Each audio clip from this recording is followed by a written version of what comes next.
today. All right. So let's do this here. I'm going to change my screen around a little bit.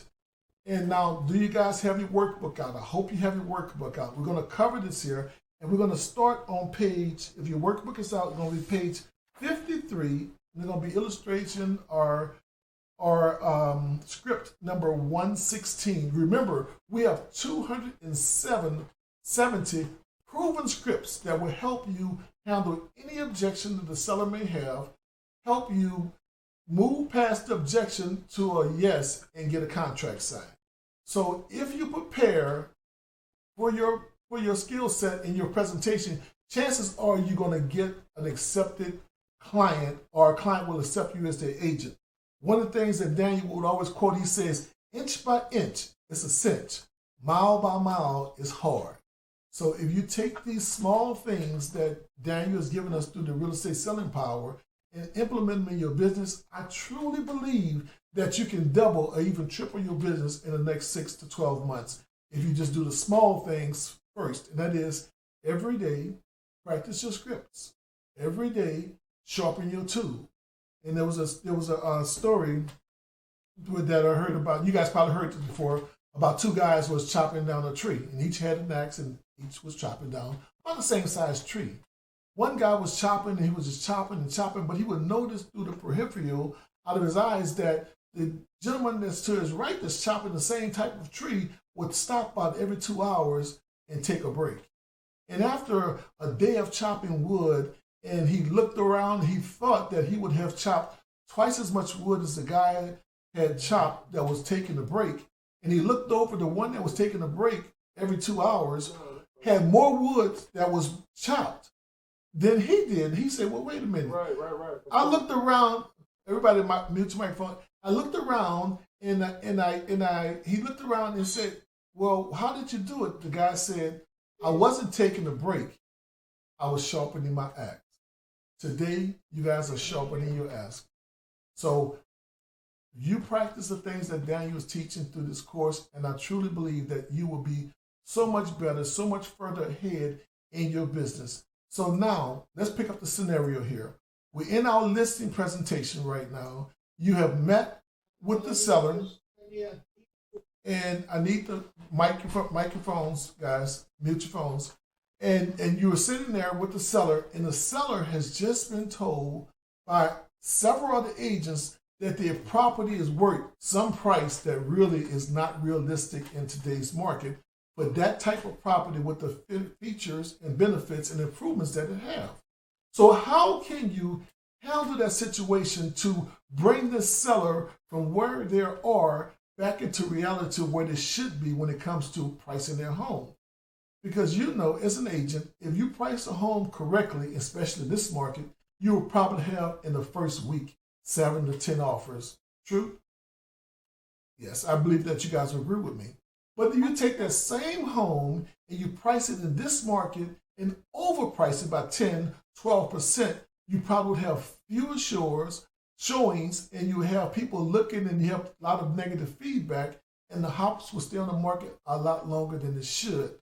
I think myself today that in this market, because of the virus and the pandemic that we're in, it's to the seller's advantage to have as few people come to their house as possible, get it sold as quick as possible, and chances keep themselves safe from actually being exposed to the virus. So pricing the home has just taken another level of urgency for you as an agent and a professional that you're going to share with that seller. And it's your job to show them the benefit of correctly pricing the home. Kelvin, real quick, just want to make sure everyone, you can see Kelvin's screen behind him. People are asking what page we're on. We're on page 21. Actually, it's page, in the workbook, it's page 51. Slide 21. So it's page 53, I'm on 53, and I'm on script number 116, and the slide is 21 if you're following the presentation slides. Correct. Thank you, Kelvin. So I just want to make sure everyone can see his screen. Okay, all righty. So we good, guys? All righty. And you can take your Zoom and put it on speaker's view, and it will make me bigger than everyone else because I'm speaking. So it's to the top right-hand corner, and put it on speaker view, and you can see the whole thing a lot better and a lot easier, okay? Hopefully this helps you out. Now you're sitting in front of your seller. You have given them all of the fluff about the property and what you can do for them and so forth. And now you get to the place where they're ready, where in this case, if you did it the Daniel Pilley way, they have already signed the contract, and now you're presenting the pricing to them. They've already been convinced enough that you were the agent for them. Now you actually have the listing. Now you ask them with Daniel Pilley's procedure that if we can't agree on pricing, would you agree to let me out the contract? Now you're at that place now. You went to your office, you did your research, and you're coming back to flood them with information that will help them determine the best selling price for their home. Now, one of the things that I would encourage you in this part of our training is that never tell the seller what you think the home is worth. Let me say that one more time. Never tell the seller what you think the home is worth, because what you think really does not matter, and it's the truth. Now you say, well, wait, I'm the professional. I know everything. Yes, you do, but let the data do the speaking and you do the educating. And you will keep yourself in the winning mindset of the seller, because if you're telling them what you think based on the facts, it's good. But you know what's the strongest thing you can do? Is show them the data and confirm what they think. So what I'm going to do is I'm going to go to my office. I'm going to do this wonderful CMA, take all the examples of properties that have been on the market for a long time, those that sold fairly quickly, the last one that sold, the highest price it sold for, similar to theirs, and the lowest one on the market today that's similar to theirs, and help them and lead them to the place where they can get their price point in. So here is the situation. You set it in front of the client, and you're trying to educate them on prices, and you can feel tension brew in the room. If you guys ever taken a listing contract and the seller wants to list for $1 million, and you know for a fact that by your data and MLS historical data that home would not sell for $1 million, and it would only sell for about $800 to $850 in the best market. So in this market, you're in the market right now where the housing is tight. Seller believe that they're going to be a bidding war and they're going to get $1 million for their property. Now it's your job to be able to convey a realistic listing price to them and help them determine that price through educating them with data. So here's number 16. Here's the script to Depressurizing. It says, I'm not here to pressure you. My job is to give you enough information to make a logical decision you get to make. Now I'm hearing this word, you get, you get. That's a real important word there, to make all the decisions. With your permission, may I continue? Now you've handled the objection, you sharp angled, and you're going back to your presentation. Sure, you can continue. Now, here's a note. Remember, you can use this technique anytime during your presentation, and let's move to the cost of waiting. Now, if you run to this objection, that means that they don't have enough information. Your job is to go back to the data and show them the data of what has been sold, comparable to theirs, what's currently on the market, how long it's been on the market, and show them the benefit of selling, pricing their property right, so it won't be like the properties that are on the market that's currently sitting there because they've been listed for so long. And you know this is a fact. If you see a really nice house on the market and it's been on the market for 30, 40 days, right now is a long time, but just say 90 days on the market, you would immediately assume there's something wrong with the transaction. You'd probably be more reluctant to showing it to your buyers because you don't want to get caught up with your buyers falling in love with a home that they cannot buy right away. Now, what does that mean, Kelvin? That means that you and I are always looking to take our client out the first time, show them 4 or 5 houses, write a contract, get it accepted, take them to escrow, and when that happens, you go out and get another client. Because if you do that often enough, you will have 4 or 5 sales going into your into your pipeline every month. But if you have a buyer that cannot get an escrow, that means that you got to take them out and list showing homes once, twice, 2, 3, 4, 5 times. Now let me ask a question. How many of you guys right now online have taken your buyers out to look at houses over 3 times? Raise your hand. Okay. If you did, then what I would suggest, and if you are, I would suggest spend a little more time interviewing your buyers, helping understand their why, asking them enough questions about the property they desire, that when you start researching for homes for them, you can be more specific at finding them the homes that you think will fit their needs. And here's the key. If you ask them enough questions about the home they want to buy, they'll tell you the reason they want to move, a family enlarging, wife pregnant, want to have more kids, been looking to buy a home in a certain neighborhood, or job relocation, whatever them things are, it's called stacking your ammo. And I would always, myself in my career, I would always sit down and interview my clients before I take them out. And now sometimes that meeting would go 30 minutes to an hour, and a really good client I really connect with, it could go 2 hours. Now people will say that's a waste of time. But the truth of the matter, that's the best interview you can do, because you're not wasting gas, you're not driving from house to house to house that they find out what they really want or what they really don't like. And during that meeting, you will be doing what we call stacking your ammo.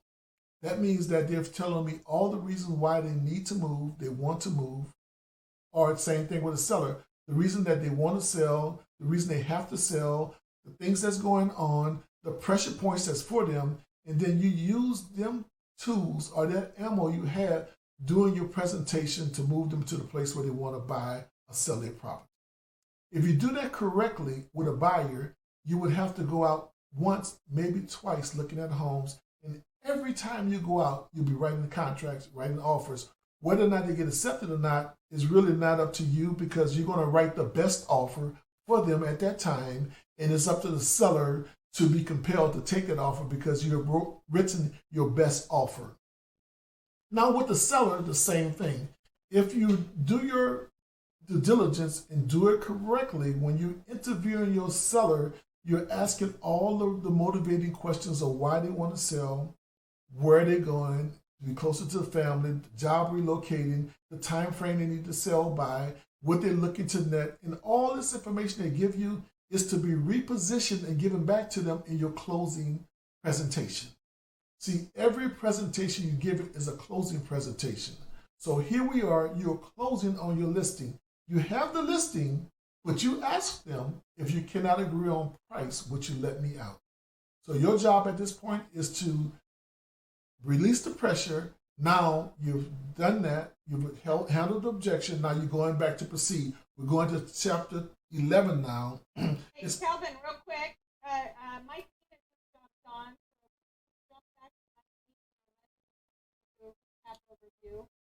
Okay, all righty, we can do that. No, I'm here. Thank you. That's really sweet of you, Bianca. How's everybody doing today? Hope you guys are well. I just jumped off another meeting. It's been like a Zoom day here. So what's happening different? Serve my clients by being able to ask them questions. I've had clients call me and ask them to get them some tickets to the game. Do I know anyone that can get them a ticket to, or get them access to some things that are not accessible, or do I know a good cleaners? And I find myself answering questions that have nothing to do with real estate, but also has to do with relationship. So guys, be in relationship with your potential clients and always be asking, by the way, who do you know is looking to buy or sell real estate in the next 12 months? That questionnaire alone has made me so much business over a lifetime of my career. I always look forward to asking them questions of people. So let's stop digressing. Let me get back to the matter at hand. I'm on chapter 11, and I'm on page 54 of the workbook, and I'm at slide presentation 21. Has anyone explained to you the cost of waiting? That is the question, and that's actually one of our scripts. So let's get the scenario together here what Daniel was illustrating in the book here. Now, many times sellers will take and they will want to price their home based on the amount of money they need, okay? Not what the price is worth. How many times you had clients that say to you, I won't sell my homes for nothing less than $450,000. That's just an example. Or I'm not selling. Now, that is based upon a need from the client.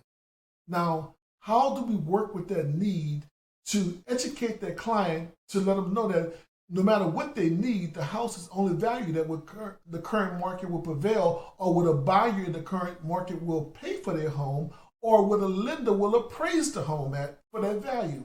So we have to sometimes not give them that information directly, but we have to give that information to them indirectly in a form of questions.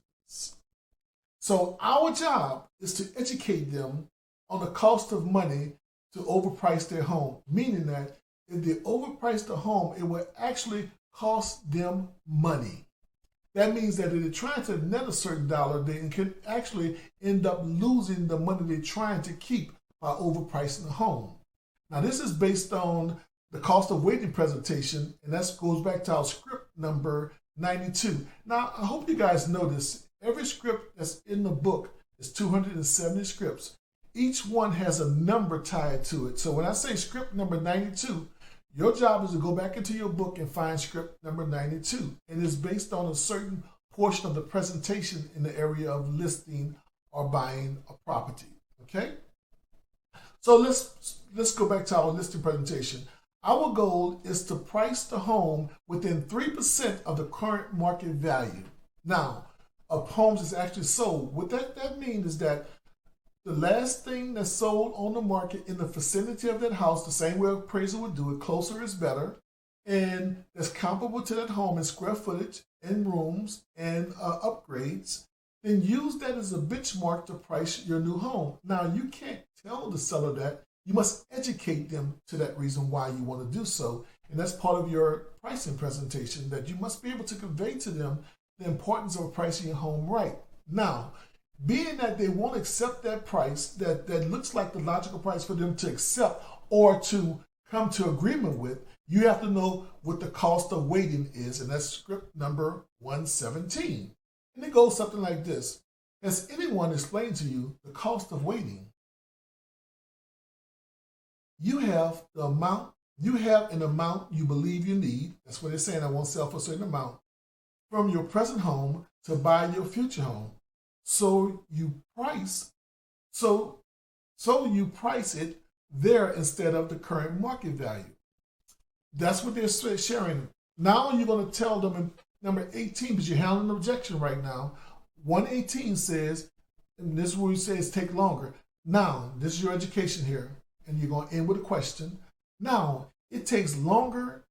That means that it could take 7 months rather than 7 days, because the overpriced home will stay on the market longer. And actually, agents will use the overpriced home to sell another home quicker. They'll show the home and show the comparability of both homes, and a lesser priced home may not have all the features, but it's close enough to justify buying a home that's $20,000 less than the one that's currently overpriced. And they'll actually sell the other home, not your home. Now, this is the conversation you're having with yourself, but it's not going to be conveyed to the seller that way. But it says, the longer it takes to sell your home, and let's say you finally get to sell your home in 7 months. Unfortunately, the home you just sold appreciated or depreciated the same rate as the home you're interested in buying.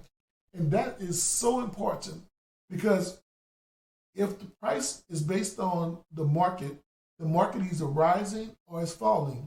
If this doesn't fall on one house or one neighborhood, it's generally over the area, the geographic area where the home is placed at. So that property that you're trying to sell goes up in value. The home you're trying to buy goes up in value.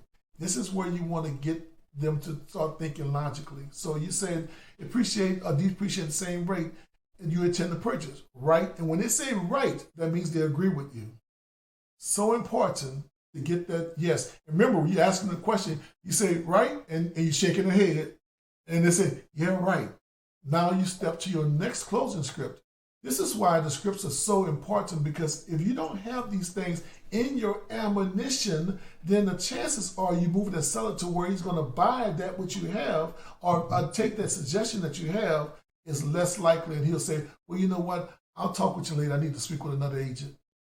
But if you can handle the objections, you can move right into the place. Let's look at number 118. And I think this is a good one here. It takes longer. Now, it takes longer. I just did that one. 119. It says loss on property. Let's say let's say by waiting 6 months, the home you're selling appreciates $40,000. Likewise, the home you're going to purchase at a higher price will appreciate by $60,000. This is our example. Now we're making it a threshold of pain for them. You actually lost $20,000 by waiting. Wouldn't you agree? And you shaking your head, yeah. Now, this is just the book. It works this way. So the thing is that here's what you got to convey, and this is your closing here. You got to ask yourself what the benefit of the seller in the current marketplace. Apply those conditions to find the advantage of selling, and work with the concept to convince the seller. 118, 120 says interest rates is up. Now this is real big here, because if the interest rate increase by 1%, they're going to lose thousands of dollars over the life of the loan. Their monthly payment's going to be higher, and actually by waiting 6 months, they're actually going to be losing and not gaining. Now this is where you, the expert advisor, is going to be able to help them see the benefit of correctly pricing their home in this market to sell it in 6 days versus 6 months. And here it is. Would you agree that interest rates are lower than they have been in years? And yeah. And by waiting 6 months, do you see how you run the risk of interest rates going up? Yeah, they see that. Now, here it is, the next script. This is important here. 121. Calvin? Yes. I've been hearing this a lot from people. Well, everybody's been saying that interest rates are going to go down by the end of the year. Why shouldn't I just wait till then? Well, if you have the right interview at the beginning of the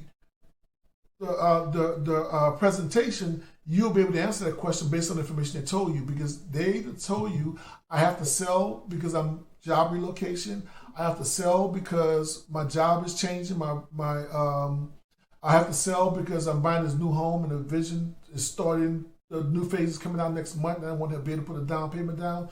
Whatever that motivation is, and this is the key about that initial interview, it is so important to sit down with your clients before you ever start to close. You just ask questions and listen. Well, I get that, but in my thinking, they may have a point, and I don't have a crystal ball, so when do you, as a good realtor, say you may be right, and therefore when you buy your next home, you may have a lower interest rate also, but you also don't know if the market's going to be hot then. I would never say you're right. I say, I understand how you feel. No, I wouldn't say that, but I mean, I'm at a loss too, because I don't know if, we don't have a crystal ball. I'm just asking as guidance. Okay, my job is to leave with the contract signed, not to figure out what's going to happen in the year. So I'm going to continue closing and say, oh, that's interesting. And as you know, that neither of us can tell what the future is going to hold. Interest rate can go up, they can go down, they're always changing. And I say, other than that, are there any other reasons why we can't get started today? Okay. I would not entertain the conversation. Okay. It's not to the end objective. My end objective is to get a contract to take the listing that day. And if they start sharing me about what's going to happen next week or next year, right, we don't have a crystal ball. We don't know. Things change all the time. Interest rates goes up and they go down. Other than that, is there another reason we can't get started today? And it says, oh, but I'm still thinking, then go right back to your script. Sharp angle right back to your script and keep going. Because if you engage that conversation, you're going to actually nurture that negative thought. And that's going to allow you not to get your contract signed. So here's the one right here. If interest rate goes up by 1%, you'll lose. And now I'm creating urgency, fear of missing out here. And it says in 6 months, it will cost you thousands of dollars in additional $115,000. This is just an example. It doesn't mean these numbers are right. Over the life of a 15-year loan, did you realize that? And they're gonna say, no, I didn't. You're gonna do this here. They're gonna say, no, I didn't realize that. Now, script number 22 says, saving thousands of dollars. Do you see how you will benefit by pricing your home for a quick sale at the current market value, thus saving you thousands of dollars in your future home? Yes. And let's put it this way here. If they're selling a home here and they're selling a home and interest rates at a historical low, that means they get the chance to take advantage of the interest rates. Let's say for some reason that, and I don't think they can go much lower than what they are, but let's just say that they get into their new home, interest rates drop by 2% in the next 6 months. Refinance, if it makes sense. Then you can do what we call a streamline loan, or you can do, you can have something to go, but I wouldn't entertain the conversation. I would say, that's interesting, but we can't tell what happens tomorrow. Interest rate goes up and goes down. But other than that, any other reason why we can't get started today? And I would let that conversation die. Okay. Unless they keep bringing it back up. But yeah. But your objective here is to stay on script. And when they say no, then you turn the paper around to them and can I get your approval, and you give them a pen. And they sign, don't you say another word. And you close the transaction. You close the deal. Okay. And then number 22 basically tells them about you can save thousands of dollars so I can benefit you selling your home. Now, the important point here, it speaks about how we are to remind them about the equity is in their future home. The sooner they buy their home, the sooner they start to accumulate equity. If the prices go up or the equity values go, the market moves, it moves on a new home they're going to be in longer. So over time, they will make more money than trying to hold on to the house that they're selling and losing money. Because they start putting their payments and stuff in the home they're keeping versus the home they're selling. Okay, now I'll stop there and answer any questions that we may have. Anyone have any questions? Nothing's coming up in the chat box, so if you guys don't want to ask on your live camera, go ahead and put any questions in the chat box and I'll go ahead and read them off. Otherwise, unmute your mic and ask a question. All right, Calvin, nothing's coming through. Okay, I must be doing a great job. You are. I like questions though. And you're rocking it. I like questions. Careful for what you wish for. I'll take them. Okay. Okay, now, your job in this presentation of handling this pricing is to get the house priced correctly. If you get it correctly priced, then you're going to have a property that's going to sell expediently on the market at a higher value, because a properly priced home in today's market, you're going to have in a minimum, what I've been experiencing because I've been writing offers, 6 to 7 offers with yours, and everybody have the fear of missing out, so they're actually bidding higher for the property. I had one buyer, I was out the other day and I written an offer for them, and we written an offer for $25,000 above asking price. Hear this out. And it was rejected. Yeah, it was rejected. I said, like, who could? We did the comps. We couldn't bear anymore in the market, and we was pushing that. They rejected the offer, and it wasn't where it wouldn't appraise. It would appraise for the amount, but they rejected the offer. They said the answer was we had an offer with more favorable conditions. So they wanted to buy a home with the contingency of buying another home and with no limit on it. So we was trying to limit the contingency period to be 30 days. They wanted unlimited contingency period, and they took another offer. So pricing the home right will create that. And I know the seller netted more than they were going to net within the asking price for the property because of the bidding frenzy that went on with the property. So when you price the house properly, the seller will net a high average 12.5% if you do it right. Now, if it's overpriced, you would actually lose 12.5% approximately, because it takes longer to sell a home, more dollars in maintaining, the market change, interest rates change, and things of that nature, it's actually a disadvantage for them to keep the property on the market. Okay, now let's talk about the equity in the new home and the possibility of losing out because of fear of waiting. Here are just the closing techniques that we for the cost of waiting. I'm at script number 123. Okay, it says, are you willing to sell your home at current market value? That's a question. Be quiet. Listen. No, I'm not. Yes, I am. Because some listings you're going to have to walk away with from. Now, I don't know an agent on this call that's going to walk away from a listing if it's overpriced by $100,000. We're going to take it anyway. Is that the truth? Am I telling the truth or am I lying? But if we really do a good job educating that seller and know their motivating reasons why, we can move them to think like we're thinking over time. Like Daniel said, we have so many slides, we'll wear them down. Here it is. And now see the benefit. Script number 124. Do you see how you would benefit and save thousands of dollars by selling your home for the highest price in the quickest, most convenient time? And that's an opening the question, and everybody's gonna say, yeah. And you're gonna be shaking your head, yeah. Don't be doing this here. Make sure you're doing this here. Help them see, because if their head is moving, their body is lining up, and their thought process is gonna line up with your yes. And the last close on this here is the 125. It says, once you get the head shake, the nod, and the commitment, now, if I can show you how I can get you the highest price in the quickest, most convenient time, may I have your commitment to list?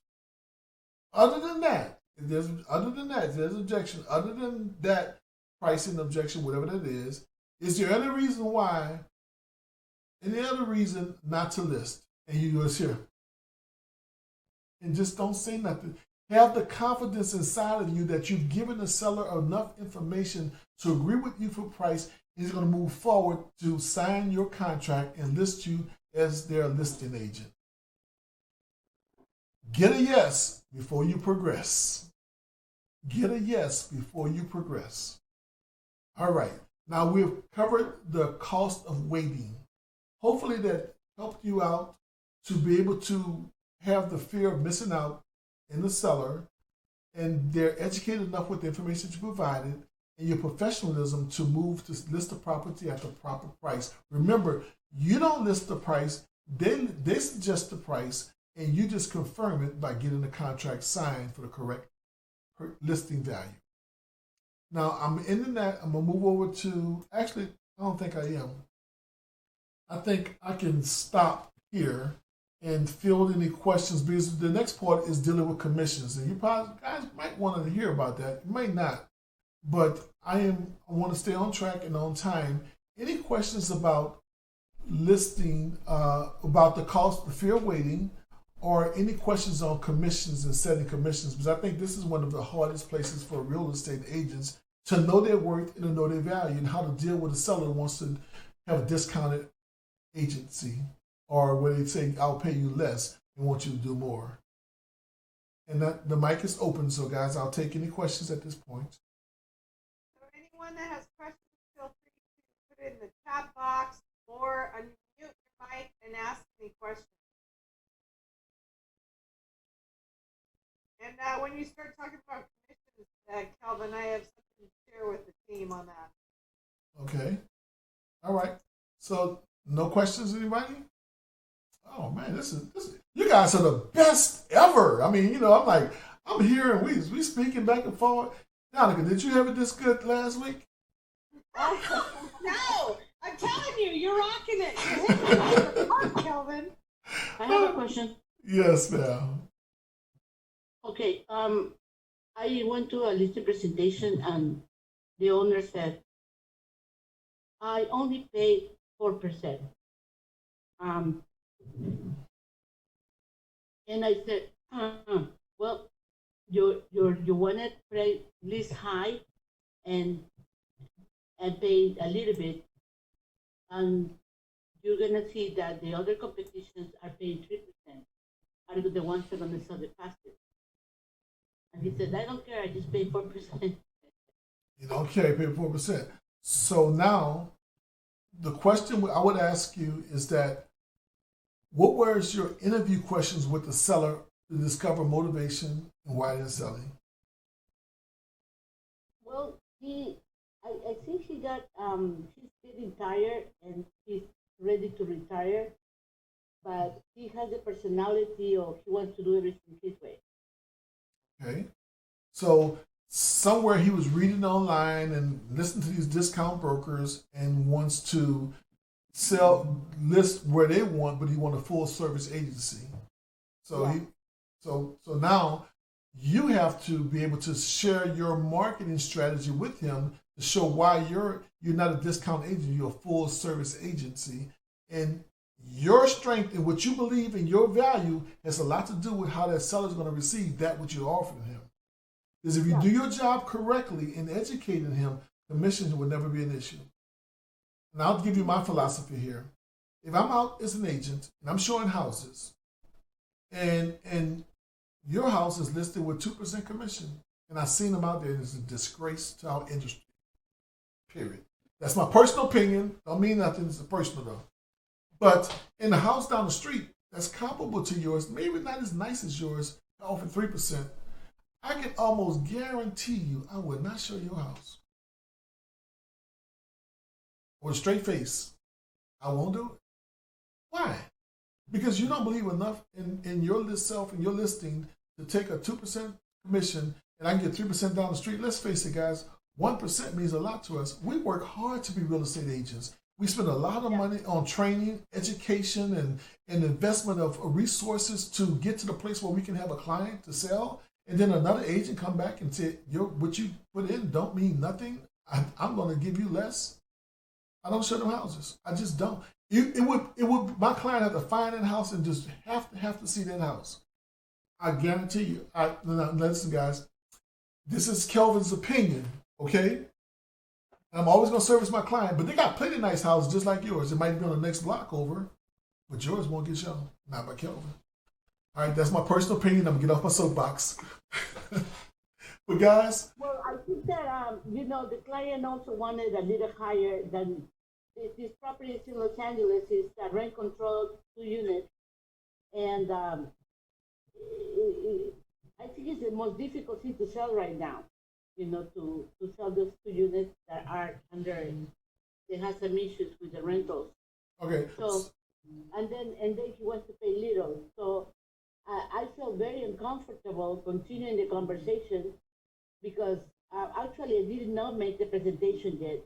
He just advised me over the phone that that's what he wants, So I'm preparing myself to go on an appointment with him.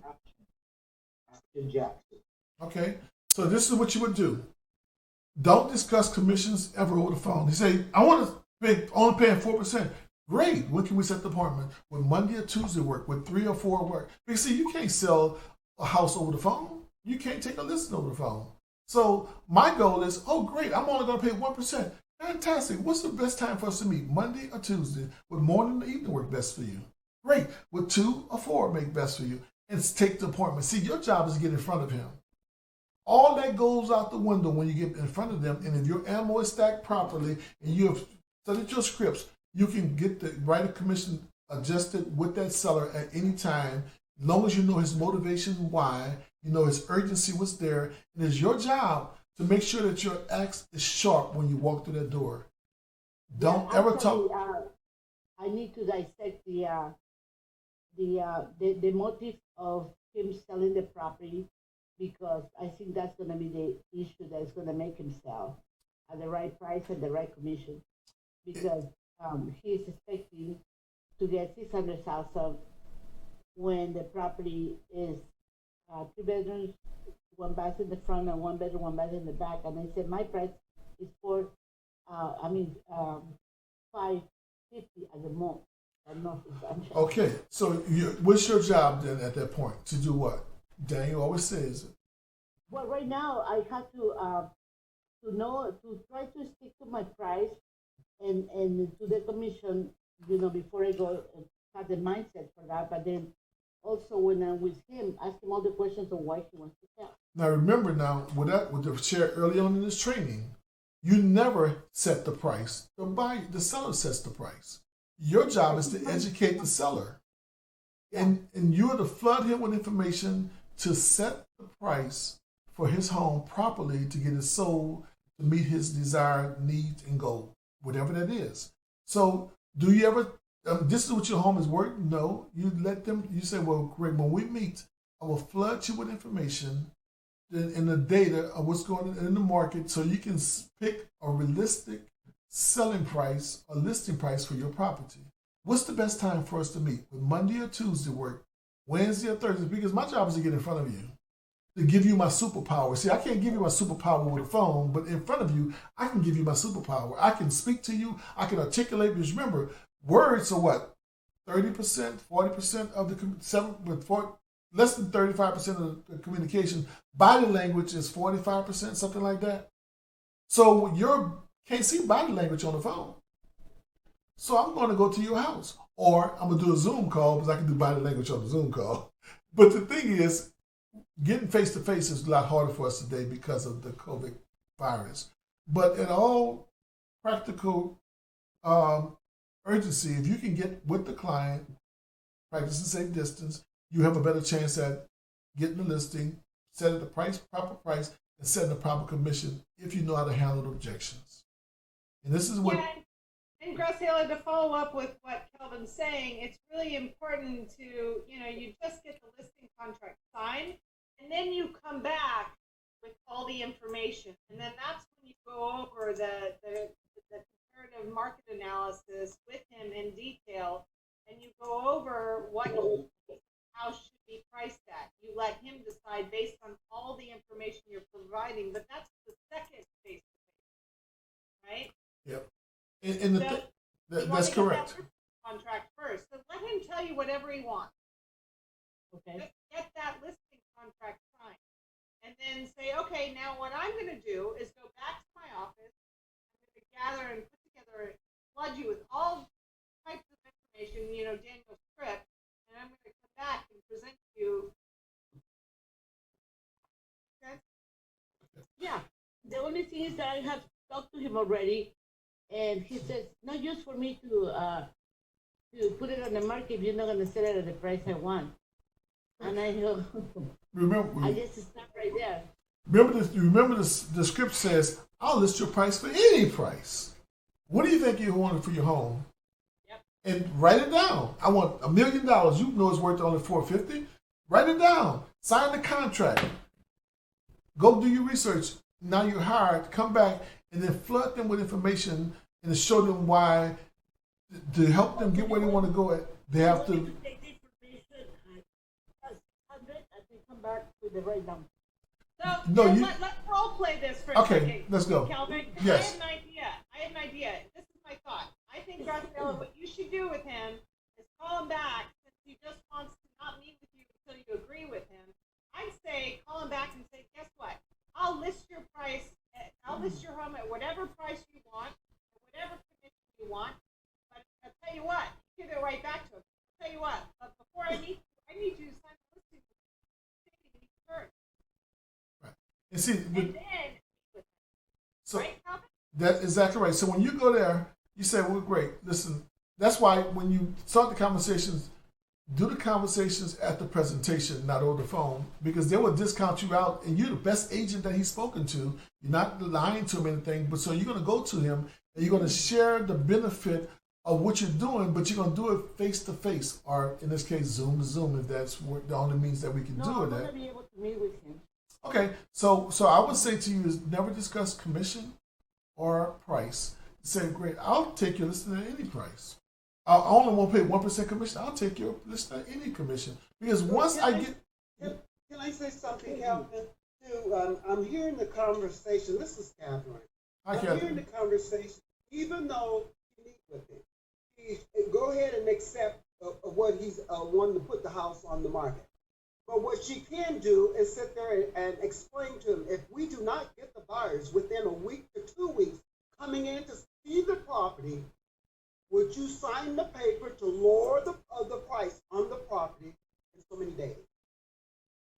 And that's part of the presentation of the overpricing. So if you follow the script, you know, if you're gonna take it at what $1 million, and you know, I'm just saying the house is not worth $1 million, and the person is insisting not to lose the thing, go ahead and take it and say, if we don't get the clients in at that particular time, in the first 2 weeks, we don't get X amount of clients in, would you sign this paper that we can reduce that price within that time period?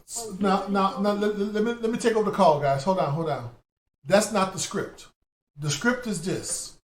You go in and you flood them with the information prior to you even getting to price. The cost of overpricing, the cost of underpricing, the cost of pricing right. You've educated them through your presentation. So when you get to this place here, it's not going to be an issue like it is without the education. So your job is to take the listing at any price, at any commission, go do your work, come back, and then flood them with the information, educate them, and then now settle on price. Because your question, your statement to them was this, is that if we cannot agree on price, would you let me out the contract? And you have to stick with that. So I'm going to take the contract, get the listing. Now he's not interviewing with no more agents because I'm the listing agent. And regardless of if we set the right price or not, I'm going back to get the information to come back to flood him with the data to get the right price. But the thing is, I'm stopping the flood of agents that's running through the door, lying to him about what they're going to give him on the listing price or what their commission is going to be. So I stopped the competition by taking the listing. That's your goal. With no resistance. Hypothetically, I don't mean to cut in, but I just want to clear this. Even if you flood them with the information and the person still want to stay where they are, how would you handle that? I said, well, he's not going to trade it. At this point here, I would decline you as a client. I thank you for giving the opportunity to list your property. I would like you to let me out the contract. I can't take your listing. Okay. Because I'm not going to waste hundreds of thousands of dollars to pay for marketing and video tours and all these things on a property that I can't sell. It's a waste of time. I'd rather cut my loss there with 2 hours worth of vested time and go out and get a listing that I can sell in 20 or 30 days or 6 weeks, but not somebody that's unrealistic because it's just a glorified listing. And that seller will work you previously crazy, bug you to death, have you all stressed out, and you can't do the work that you're doing because you took the wrong client. You have to have the confidence in yourself that you don't need to take every person as your client. That's my professional opinion, and it's just my opinion. But not everybody should be your client, and that may be one of them. I agree. Okay, I agree with that too. But I totally agree what you guys are saying, but when you are in a position that you are building your business and you really cannot let your clients go, so I think what Catherine is saying makes a lot of sense. I'm not in a position to say no to the client, and I understand when you are more firm with your businesses in a firm situation that you can say, okay, go. But if a client realizes, okay, it's 1 week already, my house is not moving, no showing, no offers, and then you already told him what's going to happen, so here is the option. Okay, 2 weeks, 1 week. Remember, here, so we talk about this. What do you think now? You need to sell. You would agree with the price. But if you don't give that chance, then you're going to lose a client. But you know, I understand what you're saying. Totally. Totally. And I'm not going to be putting any effort in. I mean, no effort, but I am not going to be investing in things if I know that this is happening. But what happens is, and I understand what you're saying there, that's fear of missing out. If you are truly applying the principles and the things that Daniel is teaching us, you have the right strategy of attracting clients and you're really working your database, you will always have clients that you're sitting in front of if you're doing the proper things to draw clients. Now, if you're in the business and you're working with maybe one buyer or one seller a month, you could have that fear, and that is fear. But it's the confidence in your tools, in your stacking ammo, in your business set that's going to help you be. Because see, put it this way here. if you don't fight for you, who's going to fight for you? That's right. You have to be willing to take the stance of accurately represent that client properly. Because if you take $1 million listing that's worth $500,000, you're not actually serving that client. You're trying to serve yourself to make sure you get paid, and that's a reality. But if I'm gonna serve him right, I'm gonna give him the right information, and I'm gonna help show him the benefit of pricing on property, or he's not really serious about doing the business with me, and I will save my time and energy and locate other sellers that wants to buy. A sell, I meant to say. And that's my opinion. And guys, you have a right to run your business any way you want to. But I've been in business for I do appreciate everything because this is giving me educating me. I'm kind of new in business. Not new, but new because something now I'm time to do. But another question that I will have is like, if when you have a listing sign, that listing right away belongs to the broker. Mm-hmm. So how can you go and say the broker won't allow you to just get rid of the listing? Really? So how can you go and say I am? That's true. Now that is true. I'm ripping my listing with you. If they sign for a 6 month listing, and there is a lot of legal issues in there. So if I 24-hour listing. Right. When I look at this here, I have the authority as the agent, broker agent, to cancel a contract with a seller and that we can't agree on price and terms. In a 20-hour period time. We got mutual agreement. We got mutual agreement that if we can't come before I leave there, can I get your agreement that if we can't come to terms on price, you will let me out the contract. That's an expectation. When I come back to price the property and price it properly, then we have to have the meeting of the minds, because I don't know about you, but when I do a listing, it costs me anywhere between $500 and $1,000 to market that property. I don't have $1,000 to give away for somebody a house that I can't sell. So I'm going to invest my money wisely.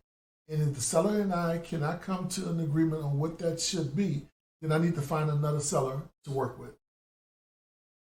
Now, this is just my philosophy, and I believe it's correct. Amen. I've been through the value of the diamond before, and I know how painful it is to take a listing that you're going to have a hard time working with the seller or agreeing on the terms. And we have to set minimum standards, and I understand that. It's just that I was thinking, since the market is going up so fast, I was thinking maybe take it at a 600 and just, seize the market for a month or so and see if it's going to go up in price. Because that happened to me with a property in Corona. I listed it at 405, and then because of the tenants I couldn't show it, blah, blah, blah.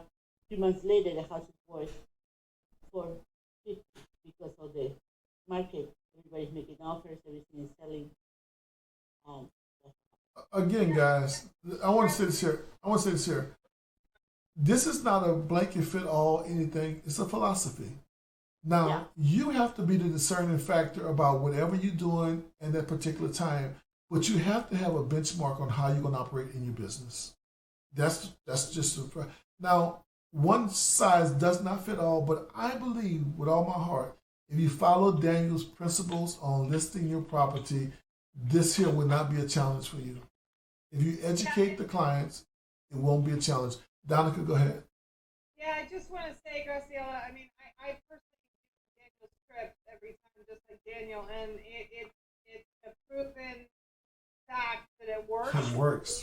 The people that I've worked with, I don't know from his own experience, but honestly, Graciela, I would just get that listing contract signed before you go meet with him and say, I'll take, I will take your listing at any price, at any commission.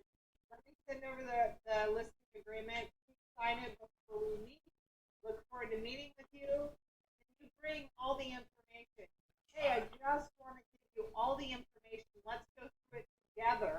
because you Okay. help him decide what his house is worth.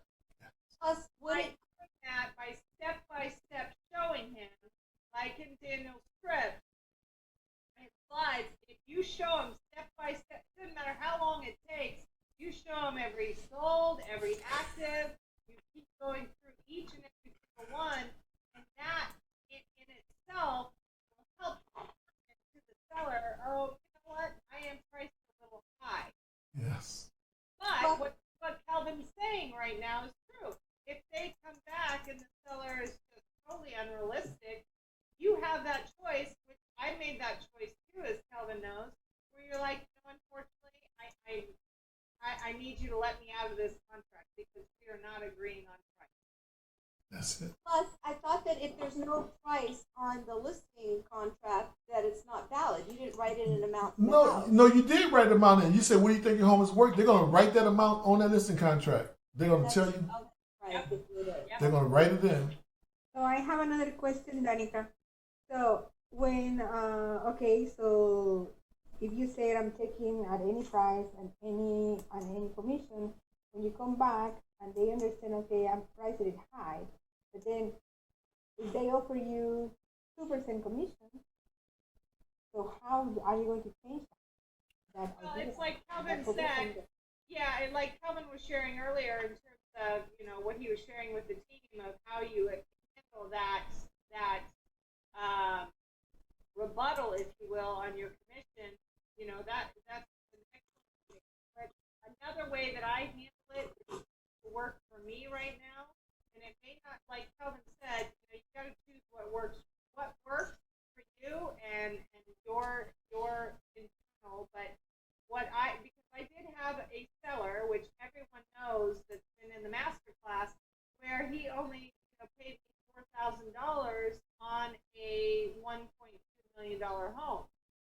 Now, I will never ever do that again, and that was right in the first time I took the master series with Daniel. But what I'm doing now with sellers, if in fact they try to reduce my commission, is I simply say to them, you know what, I really appreciate and respect what you want to pay me, but I have to be honest with you. By you wanting to reduce my commission to this X number of dollars, it really says a lot about who you are and how you do business. Unfortunately, from past experience, I don't do business that way. I'm a full service real estate broker, realtor, and this is my services and this is what I offer. Yep. And guys, if you don't know your worth, you will be selling properties and doing things that you never should be doing as a real estate agent. And you will be missing valuable business and valuable clients out there that will know your worth and your value, but you got to stand up and fight for yourself. This is what I tell agents, all clients all the time. Buyers want to work with me and they don't want to sign a buyer's representation agreement. I say, well, let me ask a question. When I'm working with other agents, they're not requiring me to sign it. I said, let me ask a question for you. If you were the agent, this is Daniel Scripps, and I am the buyer, and I want you to go out and show me homes, do the research, put all your resources available to me, but I'm working with 3 or 4 other agents also at the same time, and how much effort would you put into servicing me with all of your with all your resources, your technology, your training, and so forth, showing me homes, all investigation properties? How much time would you give me? They said, well, not much. I said, well, why? Because you're not committed to me. I said, likewise, same here. I cannot service you because you're not committed to me. And I only work with buyers that's exclusively working with me. And I just fired a buyer yesterday. Fired, won't work with you. Sorry, gotta go. See ya. Because the fact is that if I won't fight for my own commissions, who gonna fight for it? I'm sure the buyer all the homes, they go write the offer with their cousin just got their license. That don't make sense. So you got to know your work, guys, and you got to fight for what you believe. And I believe with the ammo that Daniel has given us, we have all we need. And one of the things, I put this illustration behind me here, what dollar bill is worth the most, or which would you choose first? 2 $100 bills, and one balled up, crumpled and stumped on, and the other one is just crisp and brand new. Which one is worth the most? Which one you take? They'll take the one that's straight and crisp. But is the one crisp worth any more than the one that's crumpled up? And the answer is no. So this is what the sellers are saying to you, that my property is worth more than the house down the street because I have new paint.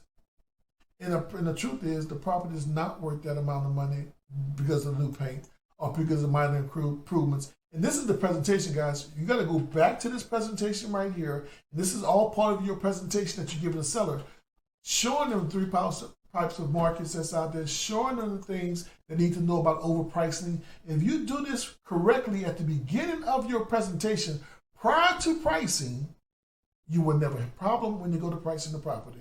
But if you don't follow the scripting and don't follow the presentation, you're going to always be haggling with the seller about what he should price his property at.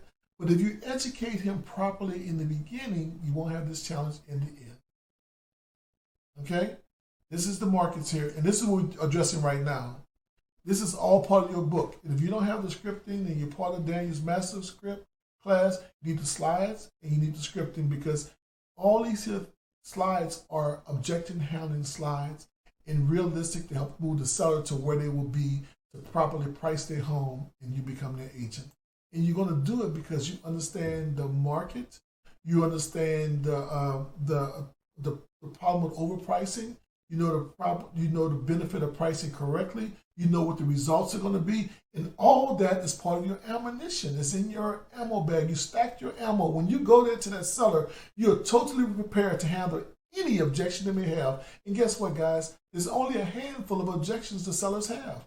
It's just a handful, and the objections are always the same. So once you nail it with one seller, the next seller is just as easy, and then it gets easier and easier and easier, where you can do the slides with your eyes closed because the objections are always the same. I won't sell it for anything less. After that, what? I don't care what they're going to say. My home is better than another person's home. Well, all these things that I'm mentioning is part of the 270 scripts that Daniel has given us in his training class. And guys, it's your job to learn them, your job to study them, and to be able to regurgitate them in your sleep. Now, listen, I'm going to give you the truth here.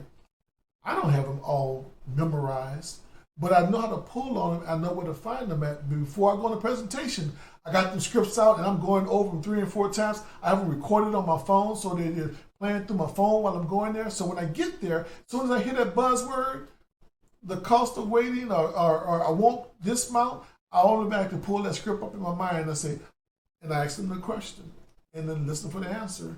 And then they start to sound ridiculous to themselves because I prepared myself before I take the listing. And guys, the biggest thing I've seen with agents and the trouble that we're having is that we don't prepare ourselves enough. We don't do our homework. We don't practice our scripts. We don't train enough, but we want to get paid the big bucks. The big bucks don't come without training and preparation. Inch by inch is a cinch. Mile by mile is hard. I think that's time it's 3:26. I'm going to be closing out this session of the training. And I pray, this is my prayer. I'm a spiritual man, guys. And so you guys don't know I'm a preacher. But I love to add value to people's lives. And I really hope that you learned one thing today that will help you in your business. One thing to give you more courage to stick to your principles of your real estate training that you have. And don't let someone devalue you and the expertise. You spend years studying and restudying and certifying to get your licensing. You pay tons of money for your affiliations and so forth. And someone to tell you that you're not worth what you are worth, then you don't need to work with that person. That's my personal opinion. That's just it. But I pray that this helps you and you study to show yourself approved. And you will get more listings and more clients. You'll be like a magnet. People will be flooding to you.